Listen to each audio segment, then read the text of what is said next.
Now we see James in verse 18, James 2:18, introduce what's called a diatribe, an interlocutor, an opponent, an adversary.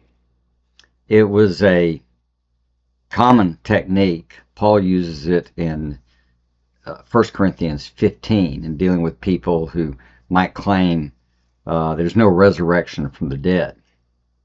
And so what you do is you're bringing up someone who's given an argument so that you can then address the argument. Bear in mind, they're reading a letter, so they don't have a live debate, but they're throwing in what people will say, much as I will. I'll say people who affirm the Westminster Confession or people who affirm the doctrine of Roman Catholicism will say such and thus. Hopefully I'm telling the truth and I'm accurate, just as James.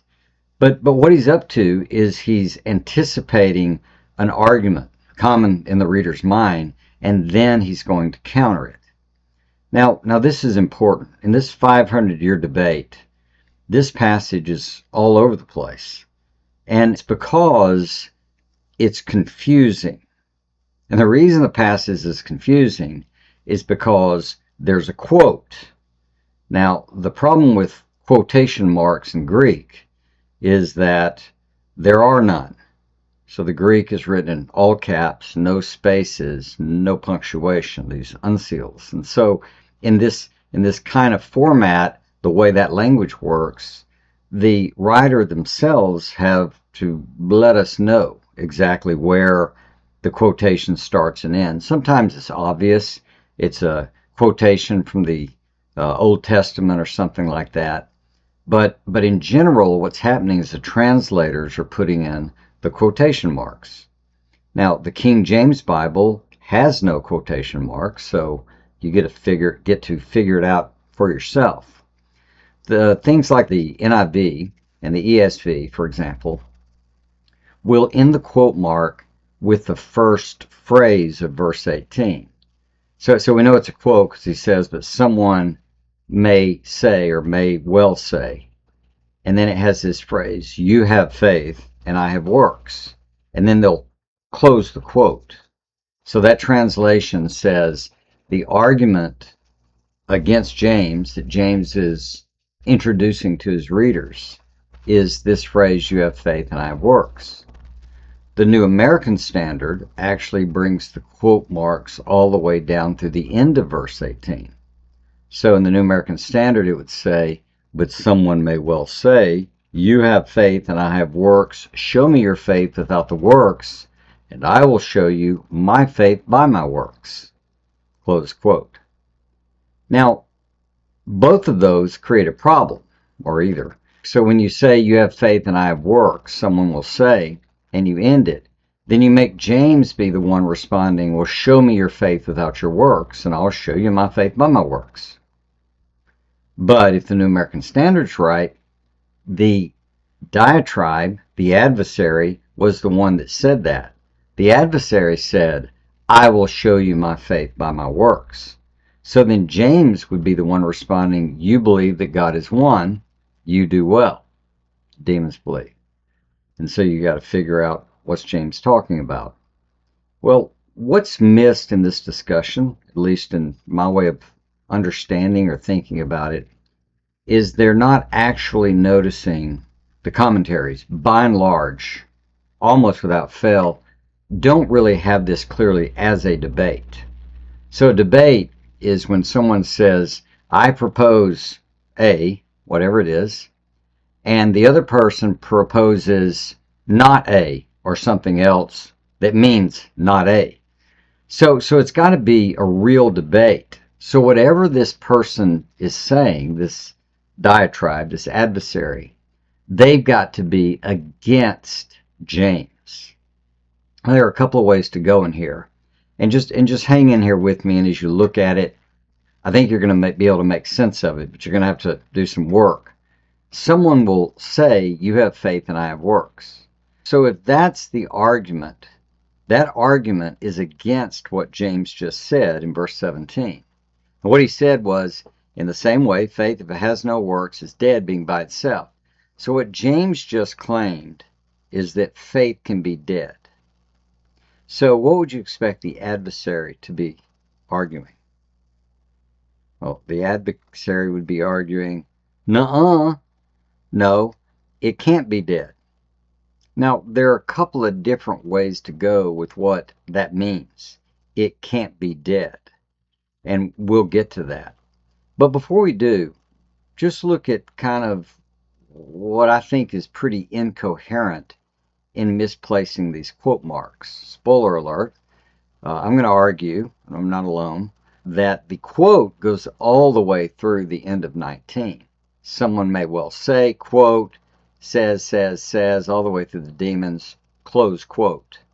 And then James picks up, but are you willing to acknowledge, you foolish person?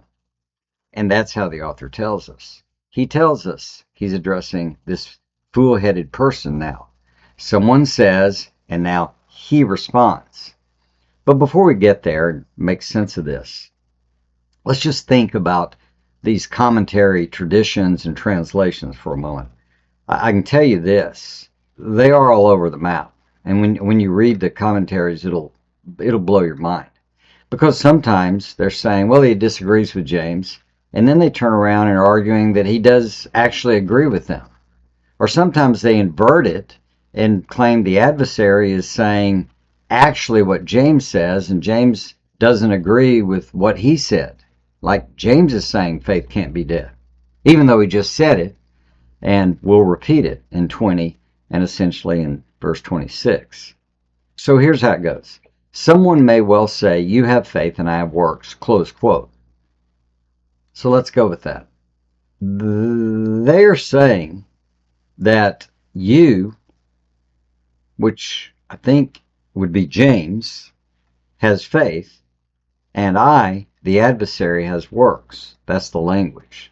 Someone may say, you have faith and I have works. We actually can know this because that you, sometimes you in English could be plural, so we would call it y'all, that kind of thing, being from Alabama, or an individual you. It's similar in Greek, except Greek doesn't have it vague. We figure it out from context. Are y'all going to the dance? Well, and you're talking to a group of people, you figure out it's a second person, right? Second person, rather plural. You all. So here, it's not. It's singular. So he's not saying y'all have faith. He's saying you have faith. And it's singular, which points back to James. You have faith, and I, the person talking, have works. Now, as an aside, and don't want to go into it, sometimes people say it means, well, one has faith and another has works. And I'm just going to tell you it's not possible or reasonable. There's no grammar for that, nowhere in the New Testament. It's not there.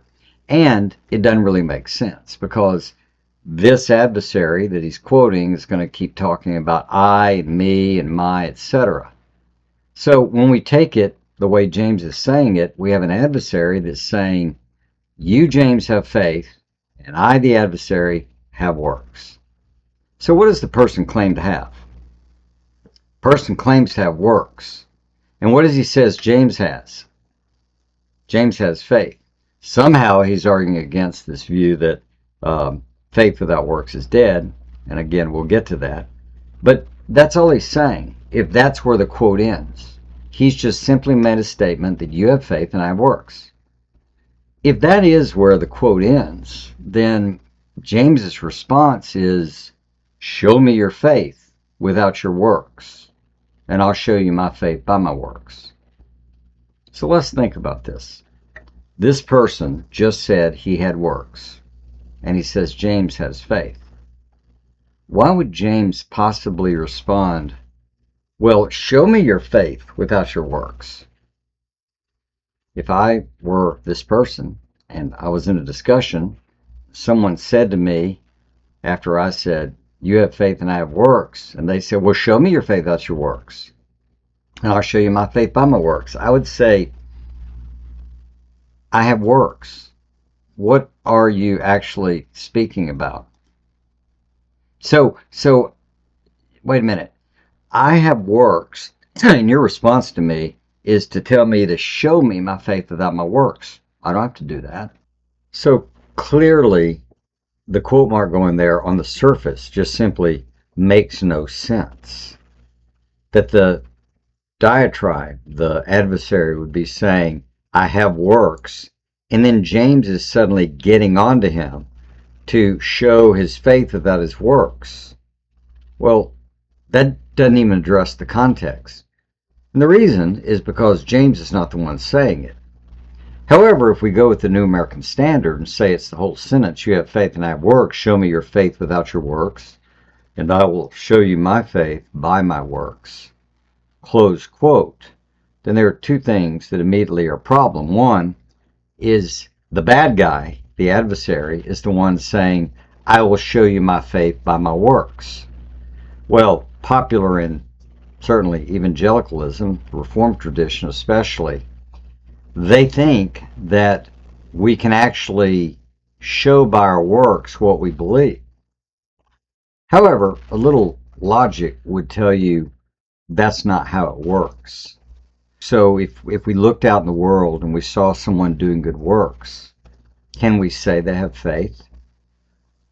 If you think that way, if it's what they call a biconditional, the way that's done, so if you see faith, you see works, then I should be able, according to James 2:15 and 16, be able to go out and see someone giving food and clothes to someone and say, oh, they're a believer.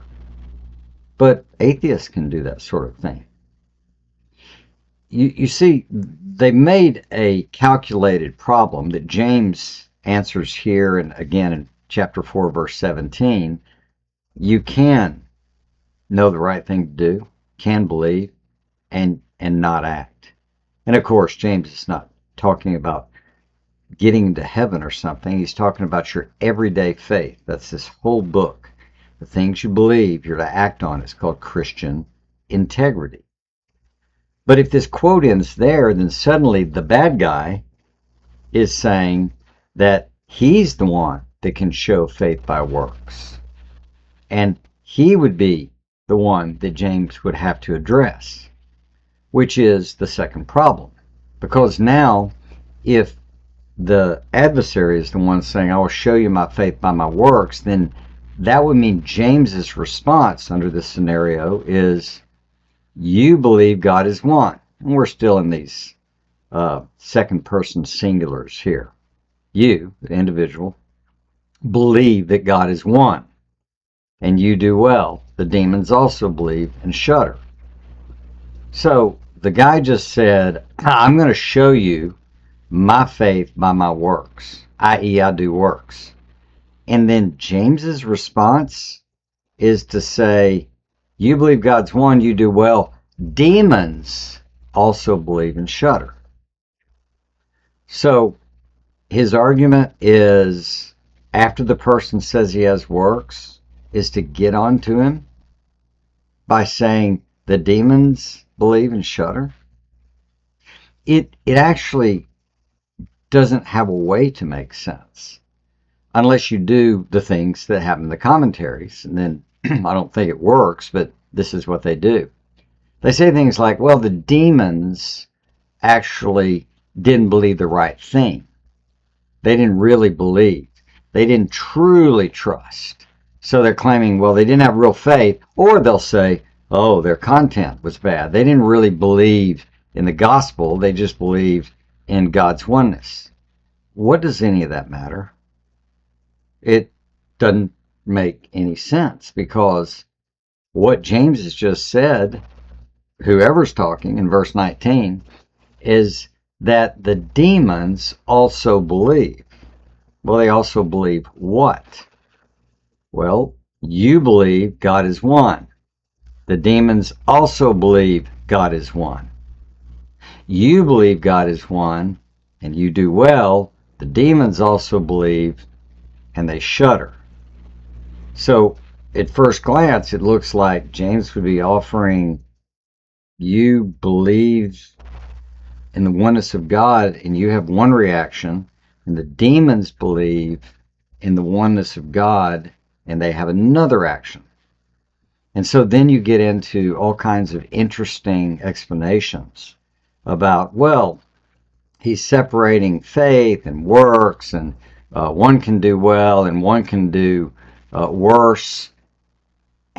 And as you look at all this, what you're really left with is wondering then, why in the world, if James gets onto him because he has works, would he then say, but are you willing to acknowledge, verse 20, you foolish person, that faith without works is useless? You see, here is the point, and we're going to look at why it makes sense. The point is, James in verse 17 says faith without works is dead by itself. The argument of this diatribe is to say, you're wrong, James.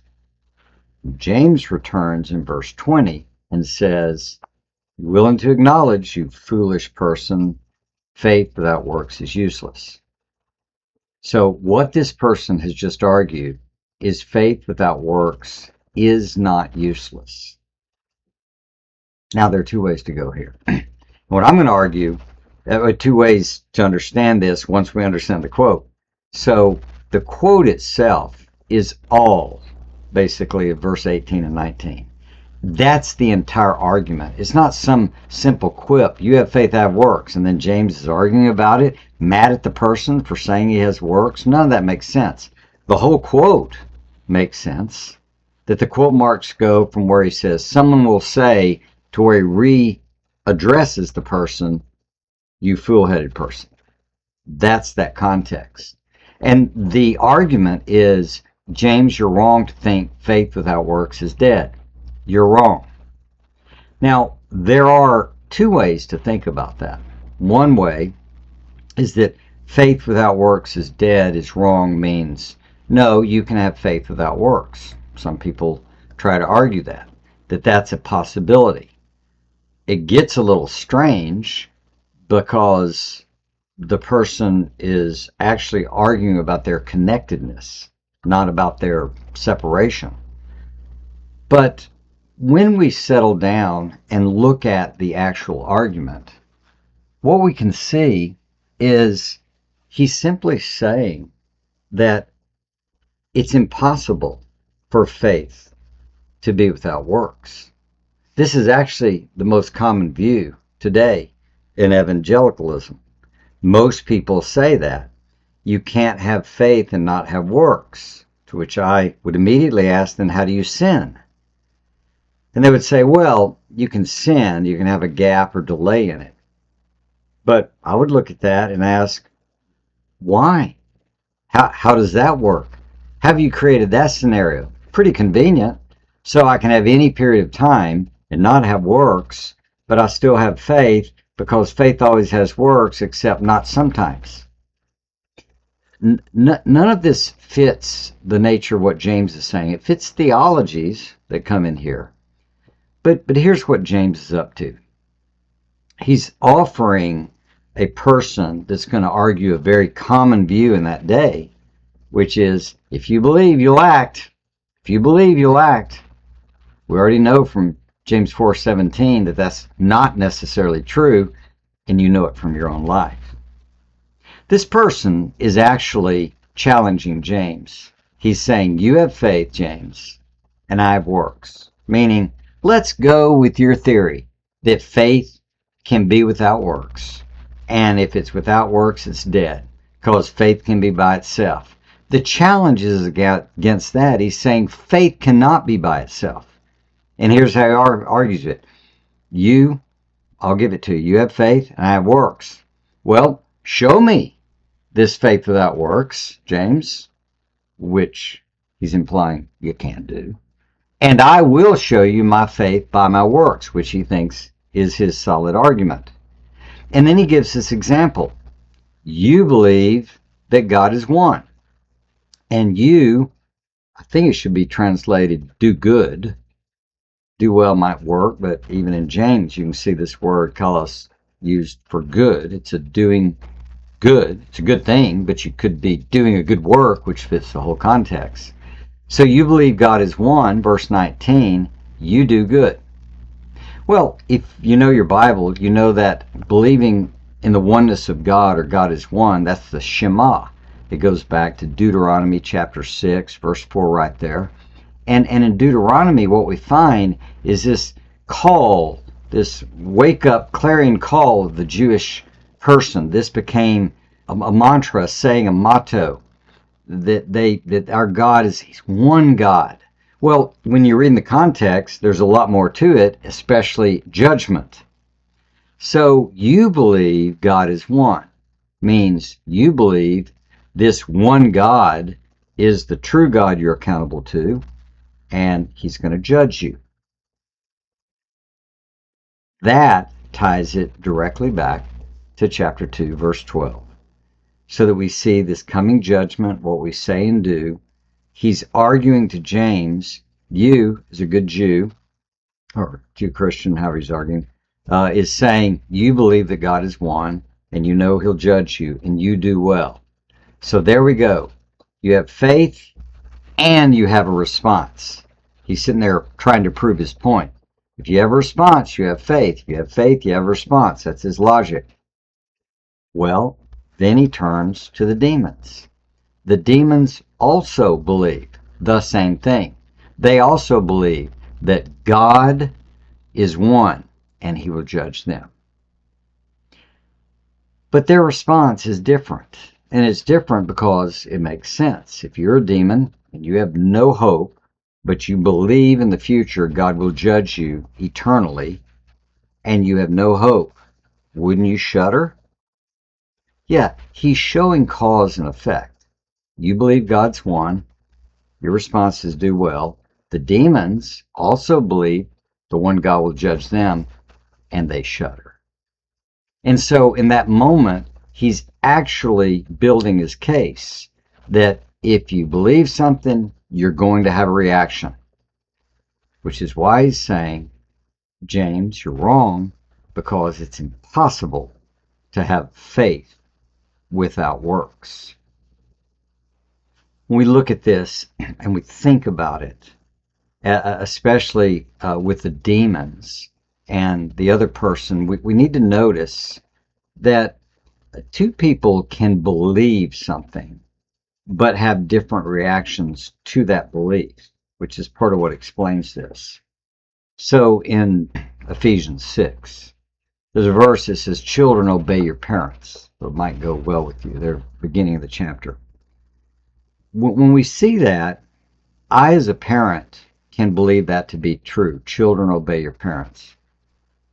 Or I as a child could read that verse and it says, children, obey your parents. And I believe it to be true. Both of us believe it to be true, but we have different reactions. So a parent will see that verse and they hopefully will think, well, I need to do something for them to obey, or I need to be a good example, or I need to lead them or care for them or something. Give them something to respond to.